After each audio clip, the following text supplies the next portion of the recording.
ఈ వీడియోని పూర్తిగా చూడండి, లేకపోతే అర్థం కాదు. హాయ్ అండి, అందరికీ నమస్కారం.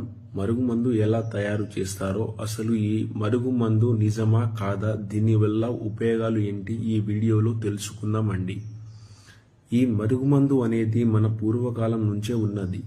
ఈ మరుగుమందు వల్ల ఉపయోగాలు ఏంటి అంటే, భార్య గాని భర్త గాని అలాగే ప్రేమికుల మధ్య సమస్య ఉండి అమ్మాయి అబ్బాయి మాట వినకపోవడం, అమ్మాయి మాట వినకపోవడం, అత్త కోడళ్ళ మధ్య సమస్య, తల్లిదండ్రుల మాట వినకపోవడం, పిల్లల సమస్య, వీటన్నిటి మనం మరుగుమందు ద్వారా అరికట్టొచ్చండి. ఏ విధంగా అంటే, ఈ మరుగుమందుని మనం 2 రకాలుగా తయారు చేసుకుంటాం. స్వయంగా మా దగ్గరే తయారవుతుంది. అందువలన ఏ చిన్న సైడ్ ఎఫెక్ట్ కానీ ఇలాంటి చిన్న ఆరోగ్య సమస్యలు ఉండవు.